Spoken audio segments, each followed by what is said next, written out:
Oke, baik, perkenalkan nama saya Yesaya Patulingan dengan NIM 220250502043, Fakultas Ilmu Komputer jurusan Teknik Informatika, angkatan tahun 2022, kelas A. Di sini saya akan mempresentasikan atau membacakan materi pertemuan kedua mata kuliah pemrograman web. Baik, materi pertemuan kedua yaitu pengenalan website oleh Dedi Suwarna Skom Mkom. Materi yang akan dibahas itu ada 5, yaitu pertama pengertian website, kedua sejarah website, ketiga generasi website, 4 jenis website, dan yang kelima unsur-unsur website. Oke, pengertian website. Website adalah kumpulan halaman yang berisi informasi tertentu dan dapat diakses dengan mudah oleh siapapun, kapanpun, dan dimanapun melalui internet. Website terdiri dari beberapa halaman web yang saling terkait, biasanya memuat konten seperti teks, video, gambar, audio, dan sebagainya. Umumnya website memiliki satu halaman utama yang disebut homepage. Homepage adalah halaman beranda yang akan terbuka pertama kali. Kemudian contoh website seperti pada gambar. Di sini ada https://sulbarprof.go.id. Itu websitenya. Kemudian ini contoh-contoh website yang lain, https://unika-memuju.ac.id. Setiap website dibuat untuk tujuan tertentu, misalnya pengenalan sebuah brand bisnis, media berita, hiburan, toko online, sarana pendidikan, hingga media sosial. Untuk mengunjungi website, kita membutuhkan sebuah perangkat seperti smartphone atau komputer yang diakses melalui link URL atau Uniform Resource Locator. Kemudian sejarah website. Sejarah website dimulai oleh tim Berners-Lee yang mengembangkan World Wide Web atau WWW pada tahun 1989. Tim menggagas 3 teknologi dasar untuk membangun sebuah website, yaitu HTML, URL, dan HTTP. Awalnya website dirancang hanya untuk berbagai informasi di kalangan para ilmuwan. Tapi akhirnya tim melihat potensi website sebagai sarana yang bisa digunakan oleh siapa saja untuk berbagai tujuan. Kemudian dirilis secara resmi pada 6 Agustus 1991 oleh Sir Timothy John dari tim Berners-Lee. Akhirnya pada tanggal 30 April 1993, CERN atau laboratorium tempat tim bekerja mengumumkan bahwa WWW dapat digunakan secara gratis oleh publik. Website yang pertama dirilis saat itu baru sebatas menampilkan teks sederhana seperti variasi font, video maupun gambar.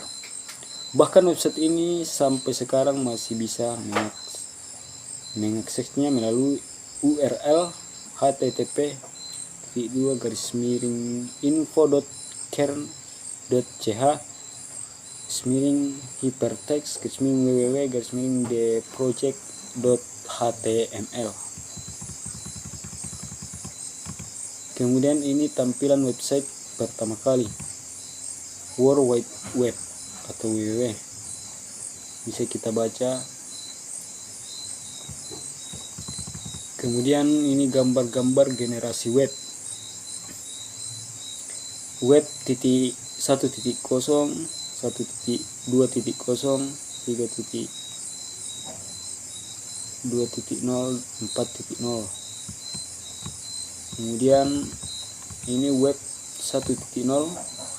Web 1.0 merupakan generasi pertama dari layanan internet berbasis web. Penggunaan hanya bisa membaca dan mencari serta melihat informasi yang ada dalam sebuah web tanpa bisa melakukan interaksi lainnya.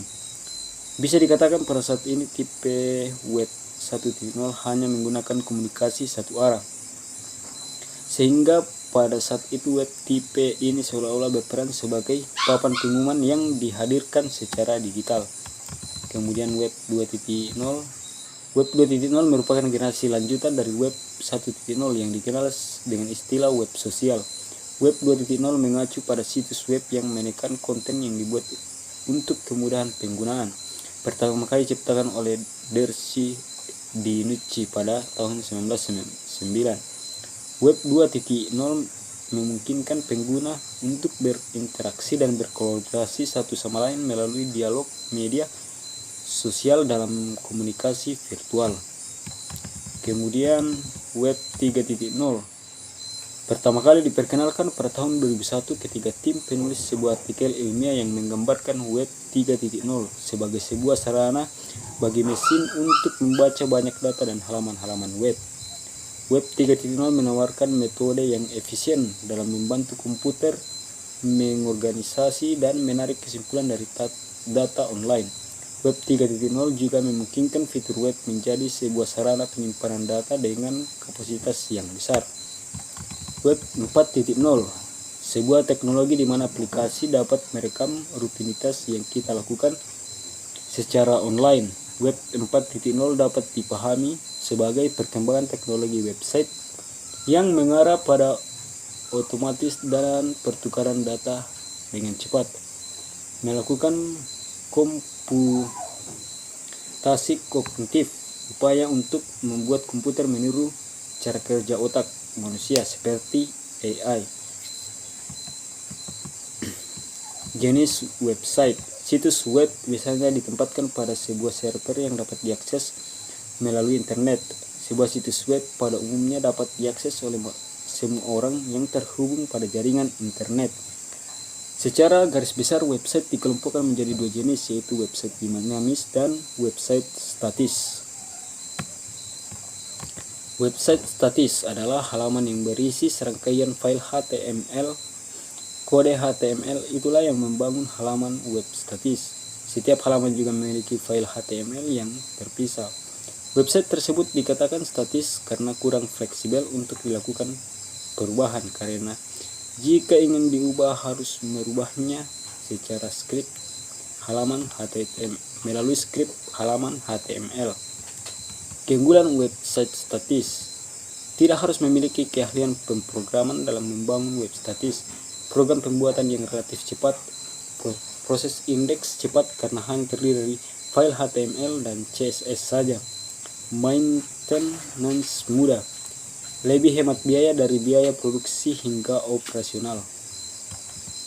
Kelemahan website statis: fungsionalitas terbatas, tidak menggunakan database dan pemrograman PHP di server.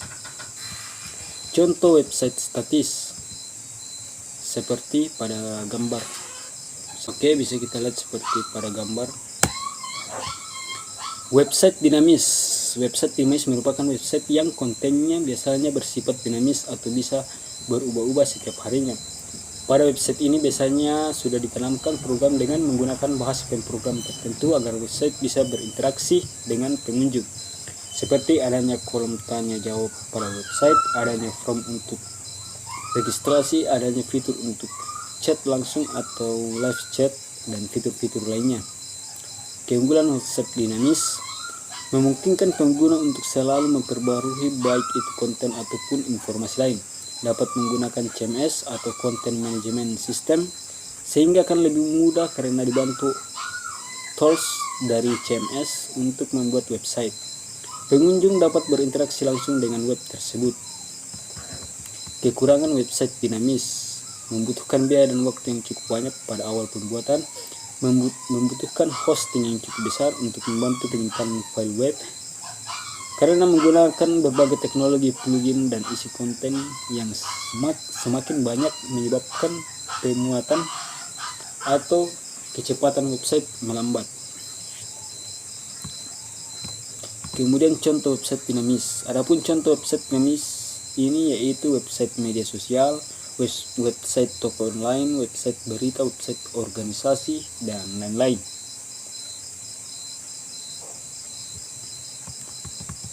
Kemudian unsur-unsur website.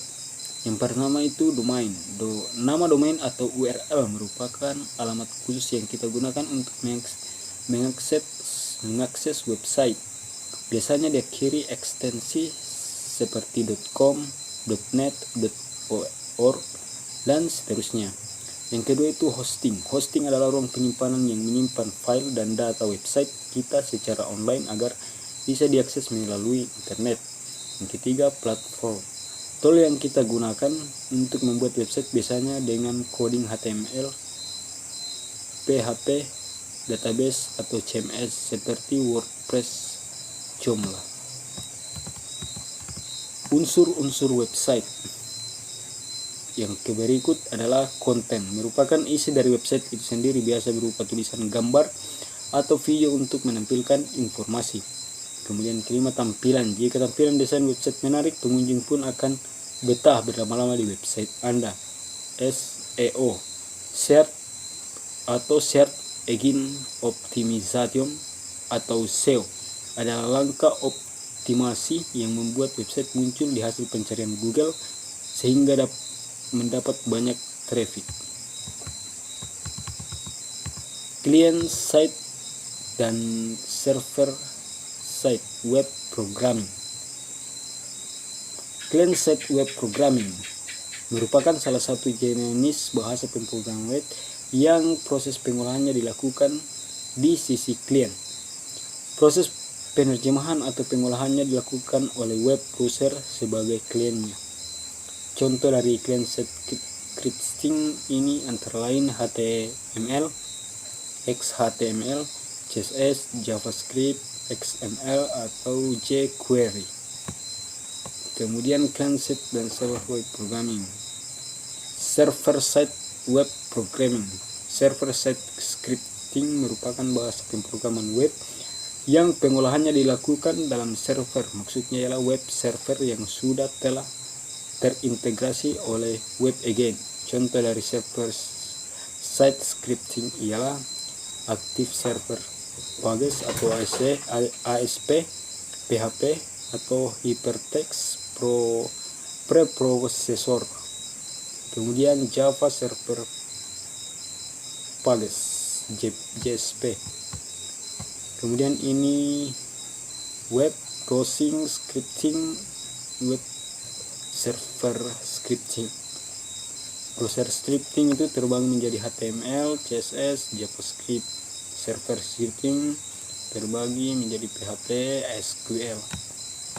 Oke, selesai. Oke, itulah presentasi atau pembacaan tentang materi pertemuan kedua. Kurang lebihnya mohon dimaafkan. Terima kasih.